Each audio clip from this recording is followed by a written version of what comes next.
दिवाली के तीसरे दिन भाई दूज अर्थात यम द्वितीया का पर्व मनाया जाता है। यह त्योहार यमराज और उनकी बहन यमुना से जुड़ा हुआ है। इस त्योहार को संपूर्ण भारत वर्ष में मनाया जाता है। भाई दूज को संस्कृत में भागिनी हस्ता भोजना कहते हैं। कर्नाटक में इसे सौदरा बिदिगे के नाम से जानते हैं तो वहीं बंगाल में भाई दूज को भाई फोटा के नाम से जाना जाता है। गुजरात में भो या भाई बीज, महाराष्ट्र में भाव बीज कहते हैं तो अधिकतर प्रांतों में भाई दूज। भारत के बाहर नेपाल में इसे भाई टीका कहते हैं। मिथिला में इसे यम द्वितीया के नाम से ही मनाया जाता है। आओ जानते हैं इसे मनाए जाने की पौराणिक कथा। बहनों को भाई दूज की बहुत बहुत शुभकामनाएं। भाई दूज के दिन बहनें अपने भाइयों के दीर्घ जीवन, सुख, समृद्धि और सुरक्षा की कामना करती हैं। ये पर्व भाई बहन के पवित्र स्नेह और प्रेम का प्रतीक है। कहते हैं कि इस दिन यमराज अपनी बहन यमुना जी के घर पधारे थे। यमुना ने उनका स्नेह पूर्वक स्वागत किया, उनके माथे पर तिलक लगाया और आरती उतारी। यमराज प्रसन्न हुए और बोले, जो बहन आज के दिन अपने भाई को तिलक कर आदर पूर्वक भोजन कराएगी उसे और उसके भाई को कभी यमलोक का भय नहीं रहेगा। तभी से यह परंपरा चली आ रही है। इस दिन बहन द्वारा किया गया तिलक भाई को अकाल मृत्यु से रक्षा देता है। बहन के लिए ये दिन सौभाग्यवती रहने का प्रतीक है। इस दिन की गए तिलक और आरती से बुरी शक्तियां दूर रहती हैं। प्रिय साथियों, कथा को अंत तक अवश्य सुने क्योंकि जो भक्त सच्चे मन से धर्मराज यम का स्मरण करते हैं उनके जीवन से भय और दुख दूर हो जाते हैं। यमराज जी की कृपा प्राप्त करने के लिए कमेंट में जय धर्मराज यम अवश्य लिखें। अब प्रारंभ करते हैं भाई दूज व्रत की ये दिव्य कथा। संगीत एक ऐसे समय की बात है जब देवताओं का साक्षात्कार दुर्लभ न था और मनुष्य के सच्चे भावों में इतनी शक्ति थी कि वे स्वयं नियति को भी विचलित कर दें। ये कथा उसी अद्भुत कालखंड की है। एक छोटा सा गांव था हरिपुर। प्रकृति की गोद में बसा शांत और सौम्य। इसी गांव में एक कुटिया में रहती थी एक अत्यंत सरल और पवित्र हृदय वाली कोमल सी स्त्री जिसका नाम था गंगा। गंगा का जीवन संघर्षों से भरा था। गरीबी ने उसे चारों ओर से घेर रखा था, परंतु उसके मन की सरलता और हृदय की विशालता पर इसका कोई प्रभाव न पड़ा था। उसकी दुनिया में एक ही अनमोल रत्न था, उसका छोटा भाई माधव। माधव जो अब बड़ा हो चुका था, बचपन में ही रोजी रोटी की तलाश में दूर नगरी चला गया था। हरिपुर की धरती उसे अन्न नहीं दे पाई थी, सो उसने परदेश की राह पकड़ी थी। जाते समय उसने गंगा मैया के सामने अपने मस्तक का स्पर्श किया था और कहा था, दीदी मैं लौटूंगा, जब खूब धन कमा लूंगा तब तुम्हें अपने साथ लेने आऊंगा। गंगा ने उसकी ओर निहारते हुए अश्रुपूर्ण नेत्रों से बस इतना कहा था, जा मेरे लाल, भगवान तेरा भला करे। वह दिन गंगा के हृदय में अंकित हो गया था। अब हर वर्ष कार्तिक मास में जब दीपावली का पर्व आता और उसके 2 दिन बाद शुक्ल पक्ष की द्वितीया को जब भाई दूज का पवित्र अवसर आता, गंगा का मन अपने भाई माधव की याद में व्याकुल हो उठता। आसपास की बहनें अपने भाइयों के माथे पर तिलक करती, उन्हें मिठाई खिलाती, उनके दीर्घायु की कामना करती और उनके हाथों से उपहार पाती। सारा गांव उत्साह और उल्लास से जगमगा उठता, किंतु गंगा की कुटिया में हमेशा एक सूनापन पसरा रहता। वह हर साल बड़े जतन से थोड़ी बहुत सामग्री जुटाती, एक मिट्टी का छोटा सा दिया, थोड़ा सा सिंदूर, कुछ चावल और अगर संभव हो पाता तो गुड़ का एक छोटा टुकड़ा अपनी उस छोटी सी कुटिया को लीप पोत कर साफ करती और फिर उस रास्ते पर आंखें गराए बैठ जाती जिस रास्ते से कभी उसका माधव गया था। आज तो आएगा मेरा भाई, वह मन ही मन पुकारती। कितनी प्रतीक्षा करता है वह मेरे भाई दूज के तिलक की। एक वर्ष बीत गया, फिर दूसरा, तीसरा, चौथा। वर्ष पर वर्ष बीतते चले गए। गंगा की आंखों की ज्योत थोड़ी धूमिल पड़ने लगी थी, उसके केशों में चांदी उतरने लगी थी, पर उसकी प्रतीक्षा में उसके प्रेम में रत्ती भर भी कमी नहीं आई थी। हर साल वह उसी उत्साह से तैयारी करती। गांव की स्त्रियां उसे देखकर करुणा से भर उठती। अरे गंगा, तू कब तक इस आस में बैठी रहेगी? तेरा भाई तो परदेश में सुख भोग रहा होगा, उसे क्या तेरी याद आती होगी? कोई कहता अब छोड़ भी दे यह आस बिटिया, काल के गाल में ना जाने कितने समा गए, तेरा भाई भी। इन कठोर शब्दों को सुनकर गंगा का हृदय चित्कार कर उठता था, लेकिन वह किसी से कुछ ना कहती। नहीं, ऐसा नहीं हो सकता, वह मन ही मन प्रतिज्ञा करती, मेरा माधव कभी नहीं भूलेगा मुझे। कोई बाधा होगी, कोई मजबूरी होगी, तभी तो वह नहीं आ पाता। उसकी आंखों में अश्रु भर आते पर वह उन्हें पलकों में ही सूख जाने देती। वह हार मानने वाली नहीं थी। एक बार भाई दूज के दिन सांझ ढल चुकी थी। गंगा ने अपनी कुटिया के द्वार पर दीपक जला रखा था। सिंदूर और चावल की छोटी सी थाली सजाए वह सुबह से बैठी थी। पड़ोस की सभी बहनें खुशी खुशी अपने भाइयों के यहाँ से लौट चुकी थी। उनका हंसी ठिठोली का स्वर गंगा के कानों में पड़ रहा था और हर स्वर उसके हृदय पर एक आघात कर रहा था। उसकी आंखों से अविरल अश्रुधारा बह निकली। माधव मेरे भाई, क्या तू सचमुच भूल गया मुझे? तेरी दीदी यहाँ अकेली बैठी तेरी राह तक रही है। क्या एक बार भी तुझे मेरी याद नहीं आई? क्या ये तिलक, क्या ये स्नेह तेरे लिए इतना भी महत्व नहीं रखता? वह फूट फूट कर रोने लगी। उसका हृदय विचलित था, उसका धैर्य जवाब दे रहा था। हे शिव शंकर, उसने आकाश की ओर हाथ जोड़कर कहा, हे जगत जननी, मैंने कभी किसी से कुछ नहीं मांगा। बस एक बार मेरे माधव को मेरी कुटिया तक भेज दे। मैं कब तक इस सूनेपन को सहूंगी? क्या मेरा प्रेम इतना भी सच्चा नहीं कि वह तुझे पिघला सके? उस रात गंगा सो नहीं पाए। उसकी आंखों से लगातार अश्रु बहते रहे। अगली सुबह जब सूर्य देव अपनी सुनहरी किरणों से धरा को प्रकाशित कर रहे थे, गंगा ने एक दृढ़ निश्चय कर लिया था। अब वह किसी और ईश्वर से प्रार्थना नहीं करेगी। उसे पता था एक ही देवता है जो जीवन और मृत्यु का विधान रचता है। वह अपने घर से निकली और गांव से थोड़ी दूर पीपल के वृक्ष के नीचे बने एक छोटे से शिव मंदिर के पास जा बैठी। वह जानती थी कि मृत्यु के देवता यमराज भगवान शिव के ही गण हैं और उनकी तपस्या से ही प्रसन्न होते हैं। उसने अपने टूटे हुए मन से पर अटूट श्रद्धा से यमराज को पुकारना शुरू किया। हे धर्मराज, हे यमदेव, आप यमलोक के स्वामी हैं, जीवन और मृत्यु के निर्धारक। मैं आपकी दीनहीन पुत्री, एक अभागिन बहन, आपसे प्रार्थना करती हूँ। मुझे अपने भाई की चिंता खाए जा रही है। कितने वर्ष बीत गए, वह इस भाई दूज पर भी नहीं आया। मेरा मन कहता है कोई अनिष्ट है, कोई भयानक संकट उसके जीवन पर मंडरा रहा है, जिसकी वजह से वह अपनी बहन के पास नहीं आ पाता। गंगा की आवाज में दर्द था, करुणा थी और एक असीम व्याकुलता थी। गांव के लोग उसे देखकर हैरान थे। क्या कर रही हो गंगा? यमराज से कौन प्रार्थना करता है? वह तो मृत्यु के देवता हैं। पर गंगा का ध्यान कहीं और था। वह अपने भाई की चिंता में इतनी डूबी थी कि उसे किसी की परवाह ना थी। वह भूखी प्यासी उसी स्थान पर बैठी रही। दिन और रात का उसे भान ना था। उसकी आंखों में नींद ना थी, मन में शांति ना थी, बस एक ही धुन थी, माधव, उसका भाई माधव। 2 दिन बीत गए, फिर तीसरा। शरीर दुर्बल हो रहा था, पर आत्मा की शक्ति बढ़ती जा रही थी। उसकी प्रार्थना एक तीव्र पुकार बन चुकी थी जो आकाश को भेद रही थी। हे प्रभु, अगर मेरे भाई का जीवन सचमुच खतरे में है, अगर कोई असाध्य रोग, कोई अदृश्य विपदा या किसी शत्रु का भय उसे घेरे हुए है, तो मैं आपसे हाथ जोड़कर विनती करती हूँ, मेरी आयु उसे दे दो, मेरी बची हुई सारी सांसें उसे दे दो। मैं सहर्ष मृत्यु को गले लगाऊंगी। बस मेरा माधव जीवित रहे, वह खुश रहे और उसे कभी कोई कष्ट ना हो। उसकी लंबी आयु के लिए मैं अपना सर्वस्व न्योछावर करने को तैयार हूँ। अगर मेरे भाई के भाग्य में अल्पायु लिखी है तो मेरी दीर्घायु उसके चरणों में रख दो। मुझे नहीं चाहिए ये जीवन अगर मेरा भाई संकट में हो। उसकी आवाज कांप रही थी, गला रुंध गया था, पर उसके हर शब्द में, हर पुकार में उसके हृदय का पवित्रतम प्रेम समाया हुआ था। वह अपने भाई के लिए मृत्यु से भी भिड़ने को तैयार थी। यह कोई साधारण प्रार्थना नहीं थी, यह एक बहन की आत्मा का चित्कार था जो अपने भाई के लिए स्वयं को मिटा देने को उद्यत थी। और तब एक चमत्कार हुआ। आकाश में एक घोर गर्जना हुई, जैसे हजारों बादल एक साथ फट पड़े हो। धरती कांप उठी। गंगा ने भयभीत होकर अपनी आंखें खोली। उसके सामने एक अद्भुत, भयावह पर तेजस्वी आकृति खड़ी थी। उनका वर्ण गहन अंधकार जैसा था, पर उनके नेत्रों से एक दिव्य प्रकाश फूट रहा था। उनके हाथों में पाश था और वे एक महेश भैंसे पर सवार थे।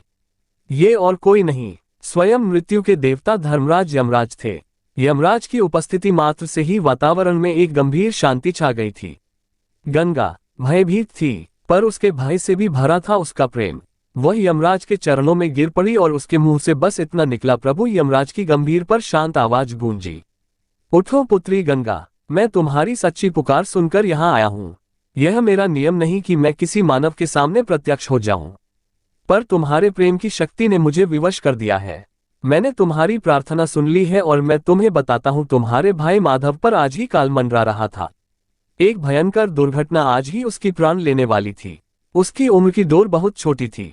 गंगा का हृदय ये सुनकर जोर से धड़क उठा। प्रभु, तो क्या मेरा भाई? उसके मुंह से शब्द नहीं निकल पाए। यमराज ने उसके आंसुओं को देखा, उसके निश्चल प्रेम को अनुभव किया और बोले, नहीं पुत्री, चिंता मत करो, तुम्हारे प्रेम ने मृत्यु को भी रोक दिया है। तुम्हारी सच्ची भावना, तुम्हारा यह निस्वार्थ त्याग मृत्यु के विधान को भी बदल सकता है। मैंने आज तक ऐसा प्रेम नहीं देखा जो अपने प्रियजन के लिए अपने प्राणों का भी मोल ना समझे। तुम्हारी आयु का एक बड़ा अंश तुम्हारे भाई को प्राप्त होगा। वह दीर्घायु होगा और किसी भी संकट से सुरक्षित रहेगा। और सुनो, तुम्हारा भाई माधव वह आज ही तुम्हारे पास आएगा। यमराज की वाणी में देवत्व का प्रताप था और उनके मुखमंडल पर एक अलौकिक तेज था। गंगा ये सुनकर अक रह गई। क्या ये सच था? क्या उसके भाई पर आया संकट टल गया था? क्या यमराज ने स्वयं उसे वरदान दिया था? उसकी आंखों से अब अश्रु आनंद के थे, कृतज्ञता के थे। यमराज ने आगे कहा, हे पुत्री, आज से ये दिन उन सभी बहनों के लिए अमर होगा जो अपने भाई के लिए सच्चे मन से तिलक करती हैं, उनकी लंबी आयु और सुख की कामना करती हैं। आज कार्तिक शुक्ल द्वितीया का ये दिन भाई दूज के नाम से जाना जाएगा। जो बहनें इस दिन श्रद्धा पूर्वक अपने भाई के मस्तक पर तिलक करेगी और उनके दीर्घायु की कामना करेगी, उनके भाइयों को कभी अकाल मृत्यु का भय नहीं होगा। उनके जीवन में आने वाले संकट टल जाएंगे, क्योंकि उनके पीछे उनकी बहन का पवित्र प्रेम और तुम्हारी तपस्या की शक्ति खड़ी होगी। यह मेरा वचन है, यह मेरा आशीर्वाद है। यह अद्भुत घोषणा करने के बाद धर्मराज यम अपने महेश पर सवार होकर अदृश्य हो गए। गंगा वहीं बैठी रही। उसका शरीर कांप रहा था, पर उसका हृदय आनंद से फूला नहीं समा रहा था। उसका भाई जीवित रहेगा और वह आज ही आएगा। वह दौड़ती हुई अपनी कुटिया में पहुंची। उसके पास जो कुछ भी था उसी से उसने फिर से तैयारी की। सिंदूर, चावल और थोड़ी सी गुड़ की टिकिया। इस बार उसकी आंखों में निराशा नहीं, अपार आशा और उत्साह था। वह जानती थी यमराज का वचन कभी असत्य नहीं हो सकता। और सचमुच संध्या ढलने से ठीक पहले धूल का एक गुब्बार उठा। हरिपुर की उस कच्ची पगडंडी पर एक युवक तेजी से आता दिखाई दिया। उसके वस्त्र फटे पुराने थे, चेहरा थका हुआ था, पर उसकी आंखों में एक अजीब सी व्याकुलता थी। वह और कोई नहीं, गंगा का भाई माधव था। माधव को देखते ही गंगा के मुंह से एक चीख निकल गई, माधव मेरा लाल। वह अपनी सारी शक्ति बटोरकर उसकी ओर दौड़ी और उससे लिपट गई। माँ और बच्चे के मिलन जैसा दो बिछुड़े हुए प्राणों का अद्भुत संगम था वह। माधव भी अपनी बहन को इतने सालों बाद देखकर अपने आंसुओं को रोक ना पाया। दीदी दीदी, मुझे क्षमा कर दे। मैं कितना अभागा हूँ। इतने सालों से मैं परदेश में भटक रहा था। काम मिलता पर टिकता ना था, पैसे कमाता पर बीमारी या किसी विपदा में सब खर्च हो जाते। मैं तुझसे मिलने आना चाहता था, पर कभी हिम्मत नहीं जुटा पाया। और आज सुबह मुझे एक अजीब सा खिंचाव महसूस हुआ। ऐसा लगा जैसे कोई अदृश्य शक्ति मुझे खींच रही हो, कह रही हो अपनी बहन के पास जा। मैं सब कुछ छोड़कर बस भागा चला आया। पैरों में छाले पर गए, पर रुकने का मन ही नहीं किया। माधव को नहीं पता था कि उसकी बहन ने उसके लिए कितनी बड़ी तपस्या की थी। मृत्यु से भी जाकर उसके प्राणों की भीख मांगी थी। गंगा ने उसे कुछ नहीं बताया, बस उसे अपने पास बिठाया। उसके माथे पर चंदन और सिंदूर का तिलक लगाया, चावल लगाए और अपने हाथों से गुड़ की टिकियां खिलाए। जीते रहो मेरे लाल, झुक झुक जियो, सारी विपदाएं तुमसे दूर रहें, तुम सदा सुखी रहो। गंगा ने अपनी आत्मा से निकली हुई शुभकामनाएं उसे दी। उसकी आंखों से अश्रु बह रहे थे, पर वे अब केवल प्रेम और कृतज्ञता के थे। माधव ने देखा उसकी दीदी के चेहरे पर एक अलौकिक शांति थी, एक तेज था जो उसने पहले कभी नहीं देखा था। अगले दिन माधव ने अपनी बहन से सारी कथा सुनी, कैसे उसने यमराज से प्रार्थना की और कैसे यमराज ने स्वयं आकर उसे और उसके भाई को अमरता का वरदान दिया। माधव का हृदय पश्चाताप और प्रेम से भर उठा। उसने संकल्प लिया कि वह अब कभी अपनी बहन को अकेला नहीं छोड़ेगा। उसने गांव में रहकर ही कुछ काम शुरू किया और अपनी बहन की सेवा में अपना जीवन समर्पित कर दिया। इस प्रकार ही साथियों, एक बहन के निश्चल आत्मत्यागी प्रेम के कारण भाई दूज का ये पावन पर्व अस्तित्व में आया। ये केवल एक रस्म नहीं है, यह प्रेम की शक्ति का प्रतीक है। यह विश्वास की विजय का उत्सव है। यह उन सभी बहनों के लिए एक प्रेरणा है जो अपने भाई के लिए कुछ भी कर गुजरने को तैयार रहती हैं। और उन भाइयों के लिए एक संदेश है कि वे अपनी बहन के प्रेम को कभी ना भूलें। जब भी कोई बहन अपने भाई के मस्तक पर तिलक लगाती है तो उस तिलक में गंगा के आंसुओं की पवित्रता होती है, उसके प्रेम की शक्ति होती है और यमराज के वरदान का प्रभाव होता है। ये कथा हमें सिखाती है कि सच्चा प्रेम, निस्वार्थ भावना और अटूट विश्वास ही जीवन की सबसे बड़ी शक्ति है, जो काल की गति को भी मोड़ सकती है और मृत्यु को भी पराजित कर सकती है। तो जब अगली बार आप इस पवित्र पर्व को मनाएं तो इस कथा को याद करें। याद करें उस गंगा को जिसके आंसुओं ने यमराज को भी पिघला दिया था। याद करें उस प्रेम को जिसने मृत्यु को भी झुका दिया था, और अपने हृदय में उस पवित्र भावना को संजोए जो इस रिश्ते को इतना अतुलनीय और शाश्वत बनाती है। भाई बहन का प्रेम अमर रहे। प्रिय साथियों, इस वीडियो में भाई दूज की पावन व्रत कथा यहीं पर समापन होती है। हम कामना करते हैं कि धर्मराज यम की कृपा आप सभी पर बनी रहे। आपके जीवन में सदैव सुख, शांति, समृद्धि और सकारात्मक ऊर्जा का संचार होती रहे। यह विशेष दिन न केवल भक्ति भाव से भर देती है बल्कि हमारे जीवन में एकता, प्रेम और आस्था का संदेश भी लेकर आता है। भाई दूज की व्रत कथा को सुनने के लिए हृदय से धन्यवाद। कृपया अपने विचार और अनुभव कमेंट्स में अवश्य साझा करें और जय धर्मराज यम लिखना ना भूलें। आपके द्वारा किए गए कमेंट्स न केवल आपको प्रेरित करेंगे बल्कि अन्य दर्शकों के लिए भी भक्ति और श्रद्धा का स्रोत बनेंगे। जय धर्मराज यम अन्याय और न्याय की देवता। सूर्यदेव की पत्नी छाया के गर्भ से यमराज तथा यमुना का जन्म हुआ। यमुना अपने भाई यमराज से स्नेहवश निवेदन करती थी कि वे उसके घर आकर भोजन करें, लेकिन यमराज व्यस्त रहने के कारण यमुना की बात को टाल जाते थे। कार्तिक शुक्ल द्वितीया को यमुना अपने द्वार पर अचानक यमराज को खड़ा देखकर हर्ष विभोर हो गई। प्रसन्नचित हो भाई का स्वागत सत्कार किया तथा भोजन करवाया। इससे प्रसन्न होकर यमराज ने बहन से वर मांगने को कहा। तब बहन यमुना ने भाई से कहा कि आप प्रतिवर्ष इस दिन मेरे यहाँ भोजन करने आया करेंगे तथा इस दिन जो बहन अपने भाई को टीका करके भोजन खिलाए उससे आपका भय न रहे। यमराज तथास्तु कहकर यमपुरी चले गए। इसीलिए ऐसी मान्यता प्रचलित हुई कि जो भाई आज के दिन यमुना में स्नान करके पूरी श्रद्धा से बहनों के आतिथ्य को स्वीकार करते हैं उन्हें तथा उनकी बहन को यम का भय नहीं रहता।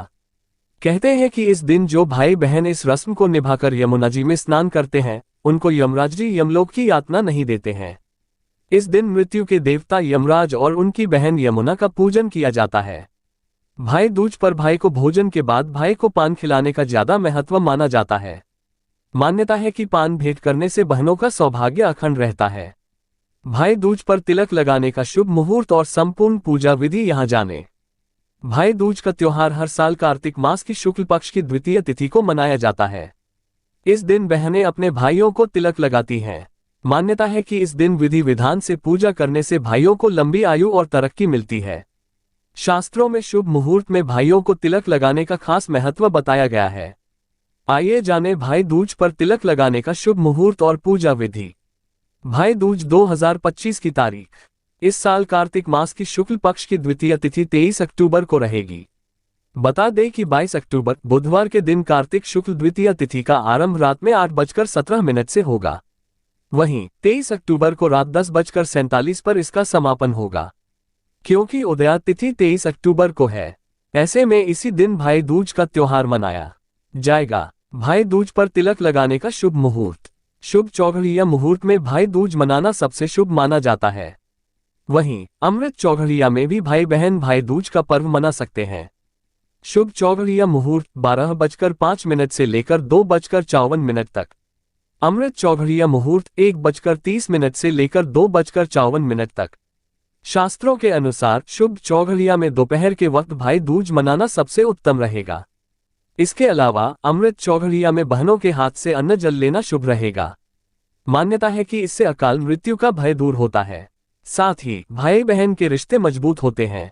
आज की कथा कहानी अच्छी लगी हो तो वीडियो को एक लाइक जरूर करें और हमारे हिंदी स्टोरी चैनल को सब्सक्राइब जरूर करें और कमेंट बॉक्स में यमराज की जय जरूर लिखें।